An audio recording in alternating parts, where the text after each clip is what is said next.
What's up, everybody? So today we're going to talk about the RL-7 Airburst rocket in Helldivers 2. There's a lot of misconception about this weapon, and a lot of people think that it's a broken weapon, that it doesn't work, or it ensures an automatic team kill. And I pride myself on finding a way for these things to work. So first and foremost, I want to set the record straight. This is not a broken weapon. It's just not being used properly. So first and foremost, the RL-7 is not a regular rocket launcher. It fires a rocket that will move slightly past the target. It will unleash a cluster of bomblets that deal a large amount of damage over a pretty sizable area. The blast radius is a lot larger than people think, and I think that's what the major problem is. And so it's way bigger than people think, and that's why people are getting killed, because they see a target, they shoot a rocket towards it. They think that the rocket's gonna do like the regular damage, like EAT or a recoilless rifle, when this thing actually, you need to be a lot further back from your target than this.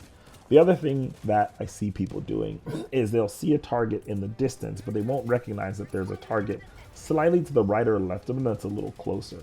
This is a proximity weapon, so as soon as it senses a target, it will deploy and shoot the blast radius. So if your teammate is a little in front of you and you want to shoot past your teammate, it's gonna kill both of you guys. So don't do that. So how do you play this weapon? Well, I like playing this weapon with something that's more similar to like a scout build. But what I usually use is I carry the RL-7. I carry both sets of mines, both incendiary and anti-personnel, and an EMS mortar. As far as primary and secondary weapons, again, we're trying to focus on long-range elimination and problem solving, not really close quarter combats. Typically, the Eruptor is going to be my best friend here because it just helps close bug breaches and fabricators from afar, eliminating those threats before they even become a problem. And again, this is a long-range kind of scouting theme that I'm going for.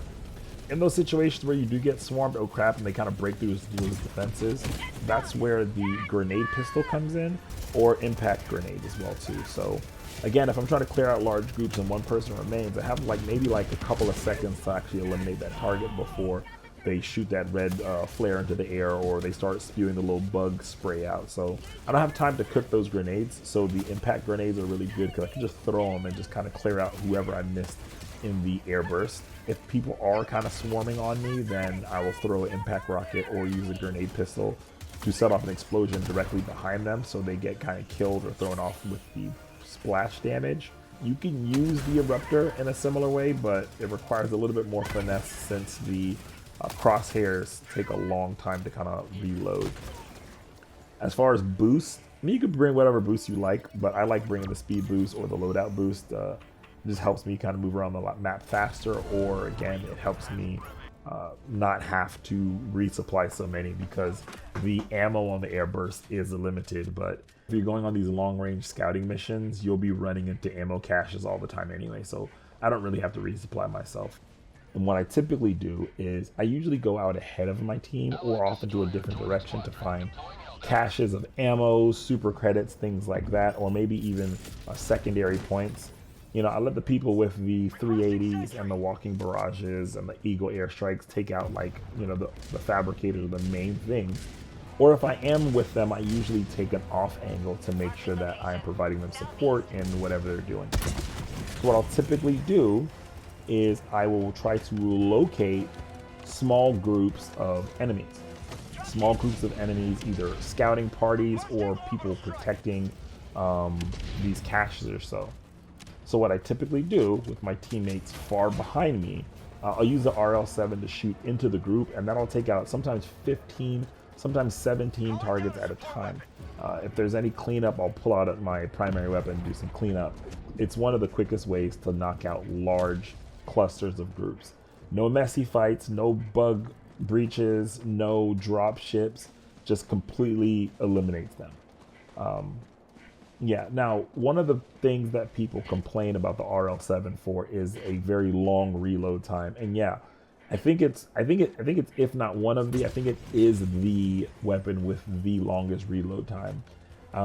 But that's, again, that sucks but that's where the mines come in, and they protect me and give me options for how to reload and get back into the fight.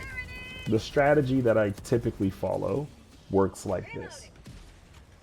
What I do is I'll look for some natural cover that can't be destroyed.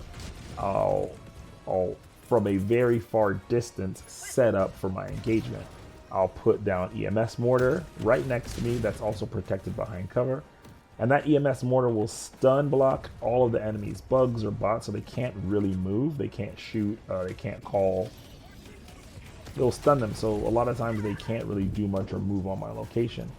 I will peek out, shoot a rocket into the group, destroy as much of the group as I can. If there's multiple groups, let's say I'm flanking and we're taking on the enemy base, I'll repeat this process. I'll also deploy mines well in front of me and well behind me.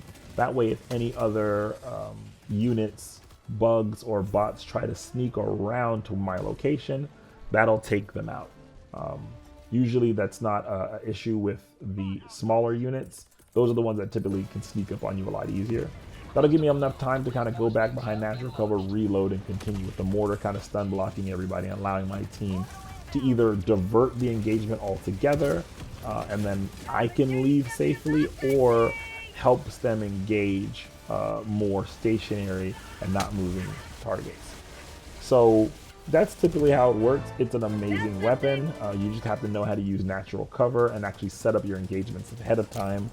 I usually use this to go ahead and just kind of leave my group and kind of solo scout and take secondary objectives, or try to earn my team credits and medals while they take care of kind of like the larger missions. That way I'm collecting samples, I'm collecting medals, I'm connecting requisition slips, I'm getting super credits, getting a lot of value from my team going alone, because I'm not worried about big groups because I know I can take them out easily without calling any drop ships or bug breaches. So yeah, the RL7 is not broken, it's perfectly fine, you just gotta use it right. Just wanted to clear that out. It's really good. It requires a little bit of patience, a little bit of tactical planning, but if used correctly, the RL7 Airburst rocket launcher is an amazing weapon, and I hope this clarifies things for you guys. Happy diving.